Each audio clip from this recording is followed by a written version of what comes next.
ये मैं पूछना चाहता हूँ कि क्या इस मुल्क में ये मुल्क आइन के तहत चलना है, कानून के तहत चलना है?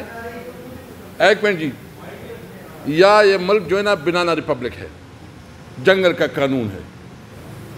ये मुल्क अगर किसी के पास इख्तियार है तो आइन ने इसको इख्तियार दिया हुआ है, आइन ने उसको रिस्पॉन्सिबिलिटी दी हुई है।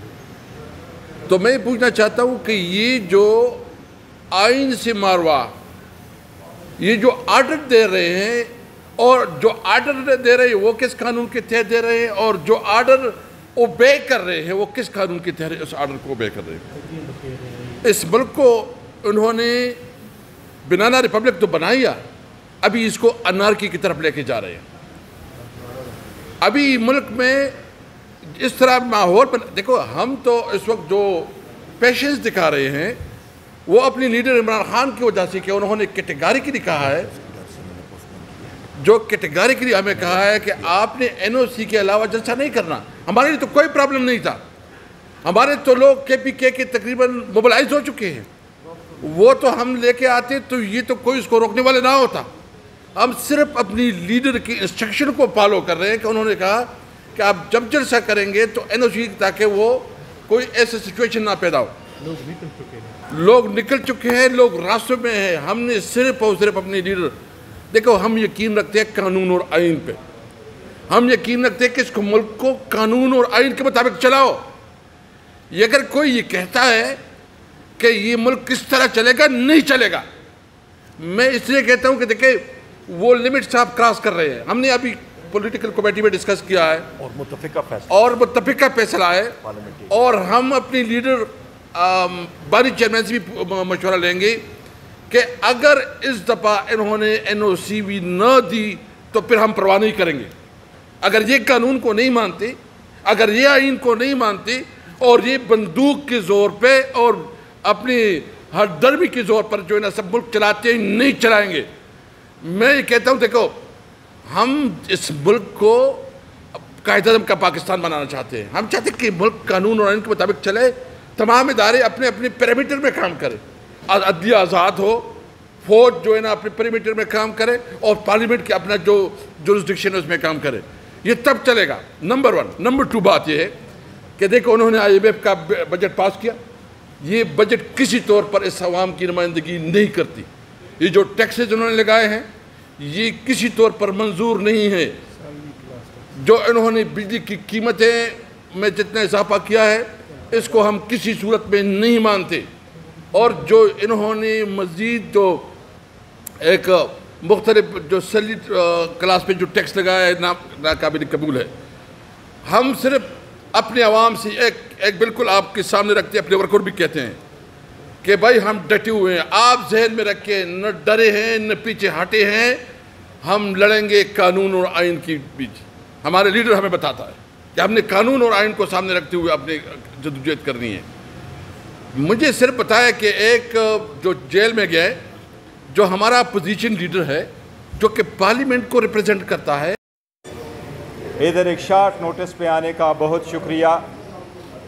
आज हमारा 1 पॉइंट एजेंडा है। पूरा मुल्क और हमारे वर्कर सपोर्टर एक जलसे के इंतज़ार में, उनके लिए चार्ज बैठा हुआ था। अपनी फुल तैयारी के लिए आज खान साहब की हिदायत के मुताबिक एक सबसे बड़ा जलसा इस्लामाबाद में मुनक़द होने जा रहा था। इस जलसे के लिए हमने दरख्वास्त दी हुई थी, 4 रिट पिटीशनें फ़ाइल हो चुकी थी। 4 महीने के बाद एक एनओसी इस्लामाबाद हाई कोर्ट की परमिशन से मिली थी। वो एनओसी डिप्टी कमिश्नर इस्लामाबाद ने कोर्ट में सबमिट करके हमारे हवाले किया था। वो एनओसी किसी भी एग्जीक्यूटिव ऑर्डर से, चाहे वो कमिश्नर हैं चाहे वो चीफ कमिश्नर हैं, उनके ऑर्डर से वो एनओसी कैंसिल नहीं हो सकता। हमने हमेशा से कानून का सहारा लिया है। जब जब हम रैली होल्ड करते हैं, पहले अनाउंस करते हैं, पुरअमन रहते हैं, और हर मर्तबा एक एनओसी के साथ जलसा करते हैं। हमारे एनओसी को कैंसिल करके कल ही उस साइट को टेक ओवर कर लिया गया था जो इलीगल और गैर आईनी था। हमने फिर भी क़ानून का सहारा लेते हुए आज इस्लामाबाद हाई कोर्ट में एक कंटेम्प्ट पिटीशन फ़ाइल की। अदालत के सामने हम वो नुकात उनके गोशगुजार कराने चले गए और ये आज हमने कोशिश की कि आज ही हमारी केस की हियरिंग हो और जो NOC हमारा कैंसिल हो चुका था वो कैंसलेशन का ऑर्डर सस्पेंड हो। इस्लामाबाद हाई कोर्ट में सैटरडे की वजह से आज चीफ जस्टिस साहब अवेलेबल नहीं थे, प्यूनी जज साहब भी अवेलेबल नहीं थे और बाबर सत्तार साहब हिज ऑनर भी अवेलेबल नहीं थे। आज उसकी हियरिंग नहीं हो सकी। हमें उम्मीद है इंशाल्लाह उस एप्लीकेशन की हियरिंग मंडे को होगी। हमने ये अनाउंस किया था कि क़ानून के मुताबिक बढ़ते हुए हम अदलिया से ही NOC लेके जलसा करेंगे। हमारे वर्कर बड़े इसके लिए पुरुमीद थे। हमने उसके बाद अपने पॉलिटिकल कमेटी की मीटिंग की।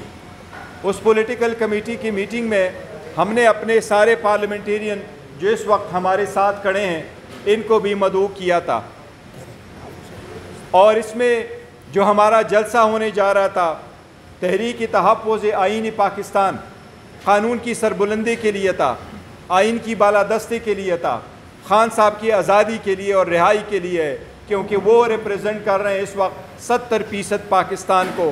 खान साहब के बग़ैर कोई सियासी सिस्टम कंप्लीट नहीं है। इसके लिए हमने पॉलिटिकल कमेटी में फ़ैसला किया हुआ है। आज उस पॉलिटिकल पार्टी में कमेटी में यूनानिमस फ़ैसला हमने ये किया है, क्योंकि हम कोर्ट जा चुके हैं, अदालत से ही हमें NOC मिली थी, इसलिए हमने फॉर द टाइम बीइंग आज के मुनक़िदा जलसा जो 6 बजे आज 6 जुलाई को होने जा रहा था तहफ़्फ़ुज़ आईन पाकिस्तान के ज़ेर निगरानी, उस जलसे को आज हम पोस्टपोन कर रहे हैं और इंशाअल्लाह ताला हाई कोर्ट में जो पिटीशन हमारी मंडे को लगेगी उसमें हम कोर्ट से दरख्वास्त करेंगे कि जल्द से जल्द अशूरा के बाद हमें कोई भी डेट दे दे और इंशाअल्लाह ताला ये जलसा हो के रहेगा और सबसे बड़ा जलसा इंशाअल्लाह ताला इस्लामाबाद के तारीख़ का होगा।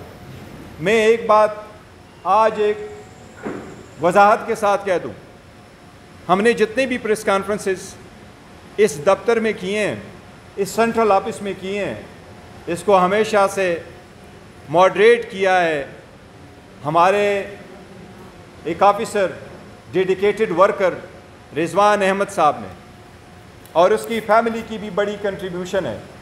कल उसको अगवा किया गया, उठाया गया, डिसअपेयर करवाया गया और उसके भाई नोमान को भी आज तक पता नहीं है कि उसको कहाँ रखा गया है। वो उसकी फैमिली दरख्वास्त दे रही है लेकिन उसकी फैमिली की अभी तक कोई दरख्वास्त एक्सेप्ट नहीं हुई है। ये मामला भी हम अदालत के सामने लेके आएंगे और हम इसकी जो अगवा है इसकी पुरजोर मजम्मत करते हैं और हम पहले से जो मशवानी साहब के भाइयों को उठाया है, आमिर मुग़ल साहब को जो उठाया है, जो गए हुए थे इस्लामाबाद की, उनकी भी हम पुरजोर मजम्मत करते हैं। ये 47 की हुकूमत चंद दिनों की है।